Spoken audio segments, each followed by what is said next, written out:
در باور این مردمان نور چون رودی را میماند که در پیچ و تاب ظلمت به نیکی راهش را به سوی سپید دم خواهد جست.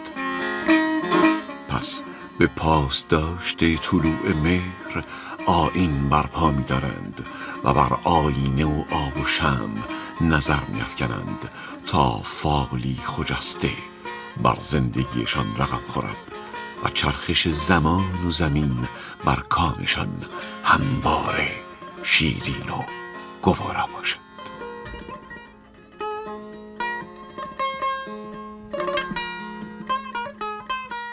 همه شب‌های غم آبستن روز طرب است. یوسف روز به چاه شب یلدا بیند.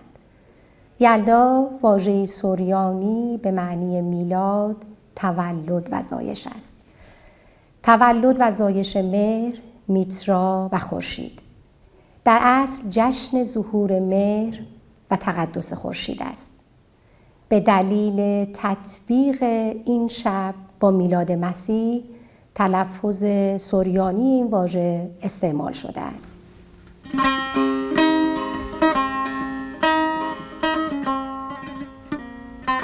در هنگام یلدا، انقلاب زمستانی، برای ما ساکنان نیمکره شمالی میشه تصور کرد که چهره زمین که رو به خورشیده 23.5 درجه بیشترین مقدار رو به بالا خم شده. در نتیجه به فرق سر زمین نور خورشید نمیرسه. این همون وقتیه که میدونیم در قطب شمال 6 ماه شبه. در این حالت نیمه بالایی چهره زمین نور خورشید بهش مایل میتابه. در اونجا یعنی در نیمکره شمالی شبها طولانی تر و هوا سردتره. همون موقع در نیمه پایینی چهره زمین یعنی در نیمکره جنوبی انقلاب تابستانی، روزها طولانی تر، شبها کوتاه‌تره و هوا گرمتر.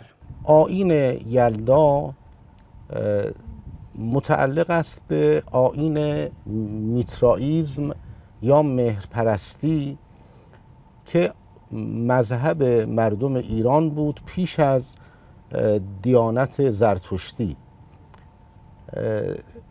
مهرپرستان در آیین میترائیسم شب یلدا رو شب تولد ایزد مهر میپنداشتند و این شب که در واقع بلندترین شب ساله به دنبال کوتاه‌ترین روز سال میاد و انتخاب روز بعد از شب یلدا به عنوان تولد ایزد مهر یک انتخاب کاملا هوشمندانه است.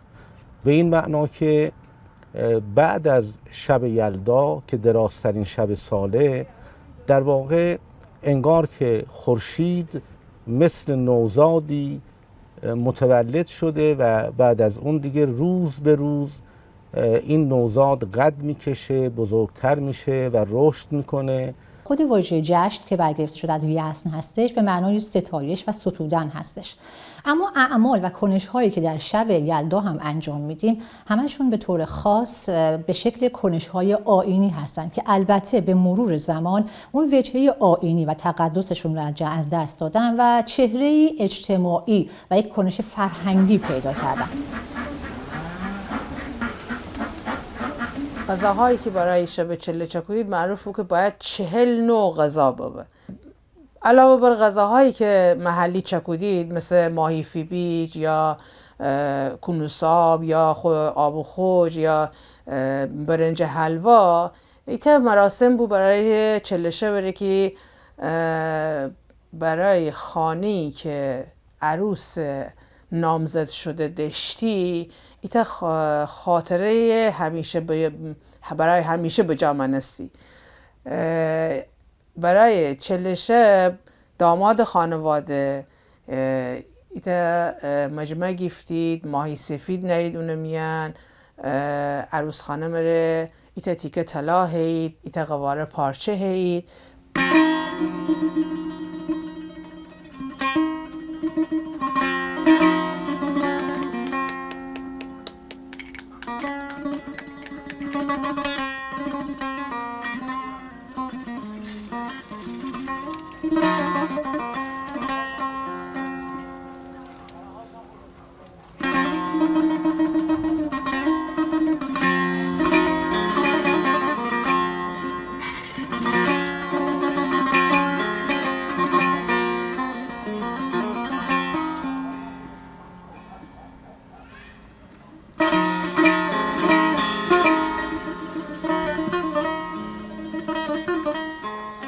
شب یلدا یا شب چله آخرین شب پاییز و به پیشواز اولین روز زمستان رفتن است.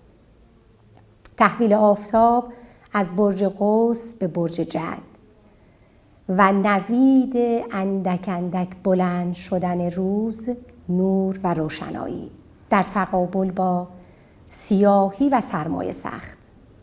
به میمنت و شگون آنکه خورشید از چنگال تاریکی و سیاهی اهریمن نجات می‌یابد، مردم برای دیدن دمیدن پرتو خورشید و دوباره زاییده شدن آن تا صبح بیدار می‌مانند و جشن می‌گیرند.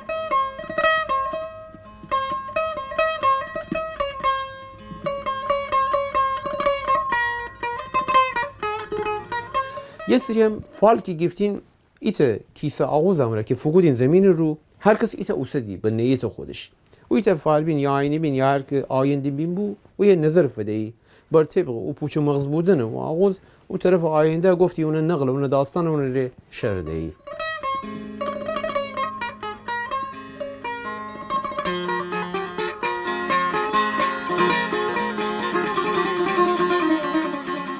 دو تا ویژگی در شبچره وجود داره. یک، نوع شبچره است، چیزی که تهیه می‌کنیم برای این شب، و دو، عمل خوردن در شبچره هستش که بسیار اهمیت داره.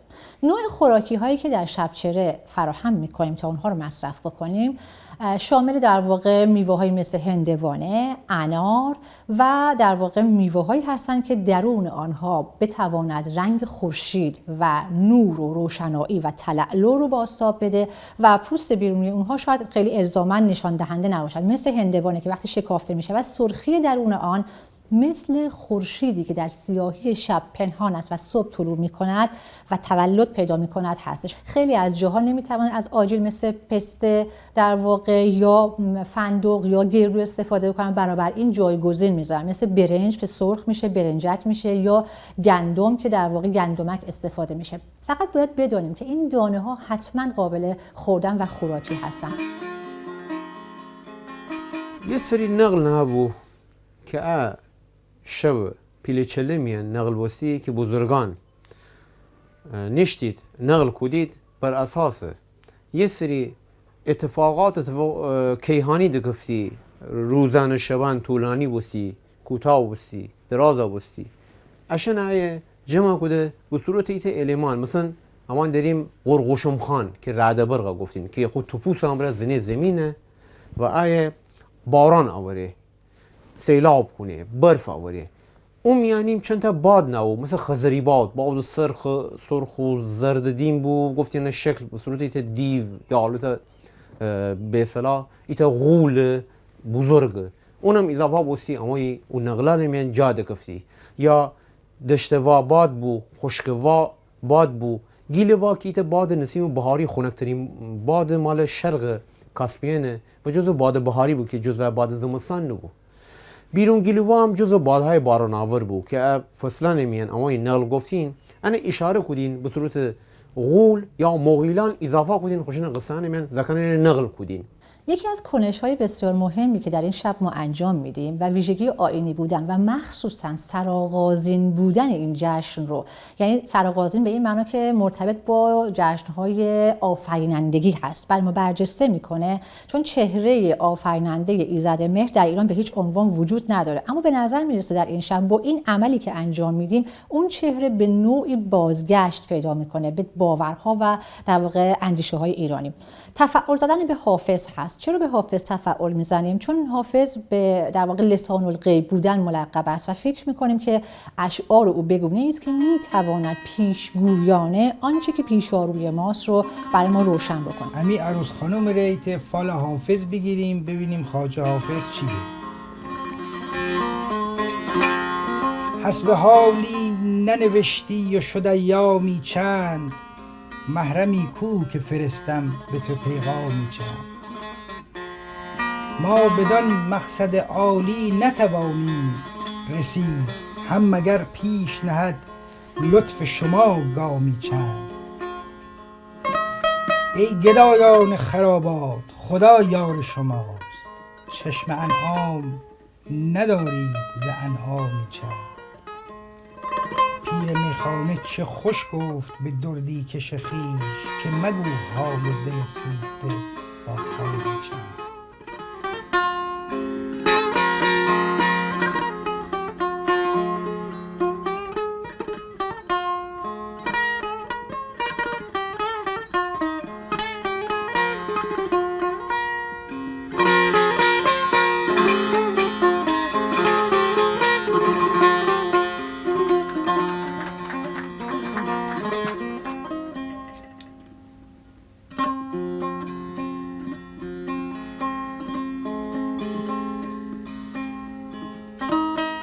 در ادبیات فارسی زلف یار و روزهای هجران و فراق از حیث سیاهی و بلندی بسیار به یلدا مانند شده است. نظر به روی تو هر بامداد نوروزی است، شب فراق تو هر شب که هست یلدایی است. یاد دلنشینت ای امید جان، هر کجا روم روانه با من است. ناز نوشخند صبح اگر تو راست، شور گریه شبانه با من است. برگ عیش و جام و چنگ اگرچه نیست، رقص و مستی و ترانه با من است.